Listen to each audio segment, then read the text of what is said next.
Di Jalan Padasuka Kota Bandung, Provinsi Jawa Barat, terdapat sebuah tempat wisata kebudayaan yang menampilkan kesenian tradisional Sunda. Nama tempat itu adalah Saung Angklung Ujo. Sesuai dengan namanya, Saung Angklung Ujo didirikan oleh almarhum Bapak Ujo Ngalegna bersama istri tercintanya, almarhumah Ibu Uum Sumiati. Dari kecintaan Bapak Ujo dan Ibu Uum terhadap budaya kesenian tradisional Sunda, anak-anak, serta kecintaan terhadap lingkungan, maka lahirlah Saung Angklung Ujo pada tahun 1966. Nama saya Taufik Hidayat Ujo. Saya putra ke-9 dari Ujo Ngalegena, pendiri Saung Angklung Ujo. Saung Angklung Ujo ini tercipta dari kecintaan almarhum Bapak dengan almarhumah Ibu Uum Sumiati kepada seni budaya Sunda, kepada anak-anak, dan kepada lingkungan. Jadi beliau berdua ini mengharmonikan antara anak-anak, pendidikan tradisional, dan lingkungan. Gitu. Itu tahun 1966 dari sebuah rumah kecil yang tidak punya pekarangan dan sulit dijangkau. Dulu seperti itu sejarahnya. Tujuan awal Bapak Ujo Ngalegena mendirikan Saung Angklung Ujo adalah agar anak-anak bisa bermain dan belajar memainkan angklung.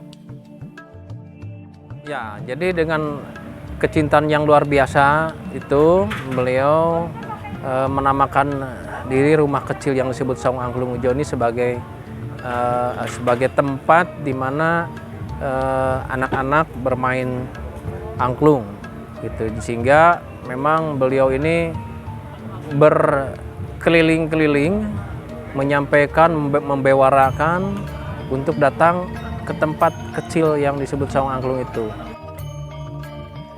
Saung Angklung Ujo pada awalnya hanyalah sebuah tempat kecil yang sulit dijangkau. Tapi itu tidak mengalahkan semangat dari Bapak Ujo pada masa itu untuk memajukan dan mengembangkan Saung Angklung Ujo yang beliau dirikan dengan penuh rasa cinta. Bahkan beliau sampai rela berkeliling kota menuju tempat-tempat yang banyak dikunjungi warga asing dengan tujuan untuk mempromosikan Saung Angklung Ujo. Pada waktu itu sepulangnya mengajar ke tempat yang ada hotel-hotelnya, di mana ada bule ya, di jalan-jalan Braga kalau di Bandung itu, kemudian di Information Tourism Center, di manapun ada orang bule Bapak samperin dan memberi kartu nama dari bambu. Kerja keras Bapak Ujo dalam mempromosikan Saung Angklung Ujo pun berbuah manis. Pada tahun 1970-an, Saung Angklung Ujo mulai ramai dikunjungi oleh turis-turis asing. Nah, di situ barulah orang berdatangan, 2 orang, 4 orang, 6 orang pada tahun-tahun di tahun 70-an. Sampai akhirnya di tahun 90-an hampir setiap hari pertunjukan 200 orang per hari.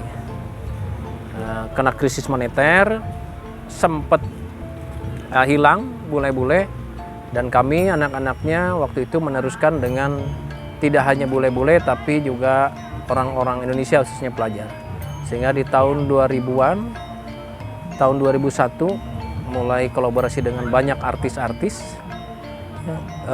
masuk ke sekolah-sekolah, sehingga alhamdulillah sampai dengan saat ini tamunya bisa lebih dari 1.000 orang per hari.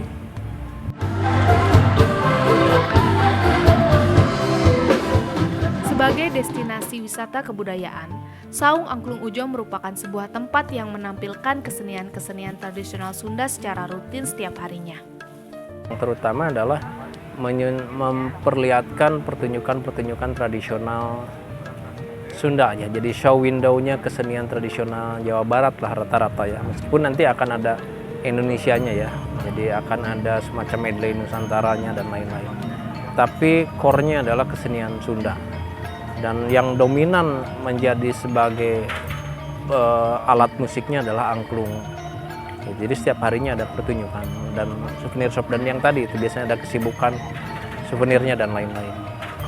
Selain angklung, ada juga kesenian-kesenian tradisional Sunda lainnya yang ditampilkan di Saung Angklung Ujo. Sebetulnya ada wayangnya juga, ada pencaksilat, ada jaipongan, ada tari topeng, dan musiknya angklung juga bisa berkolaborasi dengan alat-alat musik modern lain.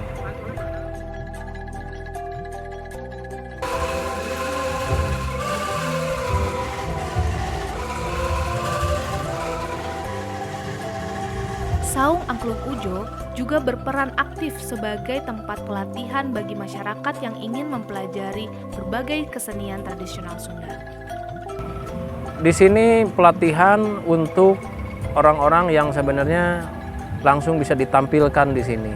Jadi sebagai anggota pemain saung angklung, mereka ini belajar bermain angklung dan kesenian-kesenian Sunda lainnya seperti ada tari-tarinya dan silat dan lain-lain. Tidak hanya itu, Saung Angklung Ujo juga memiliki berbagai fasilitas lain untuk para pengunjung. Fasilitas di sini alhamdulillah ya, ada souvenir shop di sini, ada venue juga untuk pertemuan-pertemuan gathering. Kemudian ya untuk kuliner belakang, kemudian juga ada produksi angklungnya, kemudian ada area pertunjukan, khususnya ada kafe-kafe juga. Sampai saat ini, sudah hampir 500 orang seniman kesenian tradisional Sunda yang terlibat dalam pertunjukan kesenian di Saung Angklung Ujo. Saung Angklung Ujo juga menyediakan lapangan pekerjaan bagi warga sekitar untuk terlibat sebagai pengurus.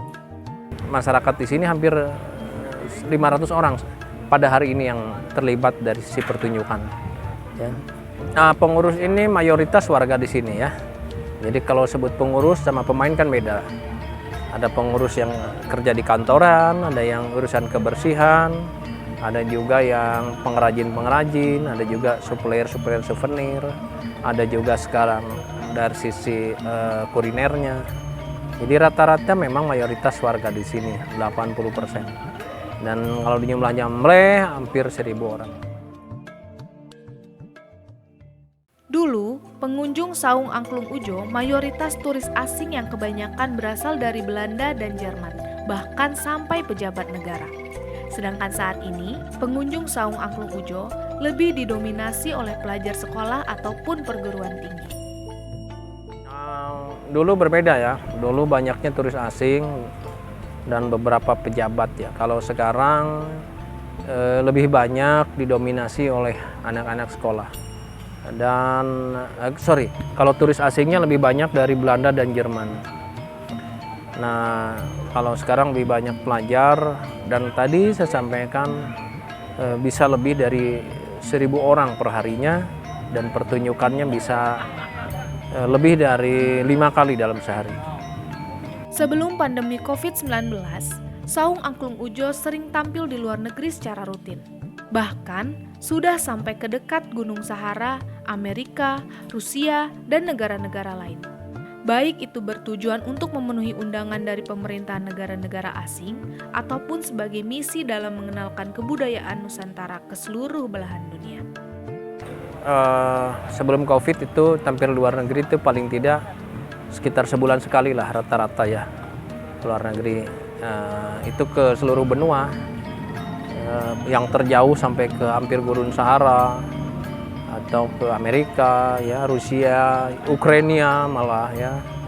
Banyak lagi lah, kalau Jepang, Australia itu mah dekat, sudah biasa. Ada undangan dari government, ada juga sebagai misi dari kita untuk promosi kebudayaan. Dulu, orang-orang banyak menganggap kalau seni tradisional itu merupakan seni yang murahan dan tidak berkualitas. Hal ini sempat menjadi kendala tersendiri bagi Saung Angklung Ujo. Misalkan dulu seni tradisional itu orang menganggap seni murahan, seni emperan, seni yang tidak punya kualitas dan lain-lain. Tapi sekarang alhamdulillah seiring dengan perjalanan waktu, orang menjadi lebih paham. Ternyata seni tradisional apabila kita pelihara dengan baik, dicintai dengan tulus, insya Allah itu mempunyai suatu kualitas yang luar biasa dan bisa menjadi industri juga.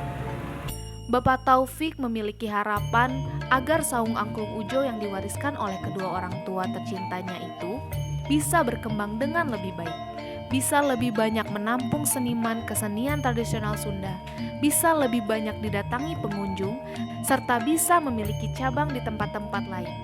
Sehingga tujuan utama didirikan Saung Angklung Ujo yaitu menjaga dan melestarikan budaya kesenian tradisional Sunda bisa terlaksanakan dengan baik. Ya, terus berkembang lah ya. Harus lebih banyak bisa menampung banyak pengunjung, pemainnya harus lebih banyak juga. Mungkin Saung Angklung bisa hanya tempatnya tidak di sini saja, tapi di beberapa tempat lain.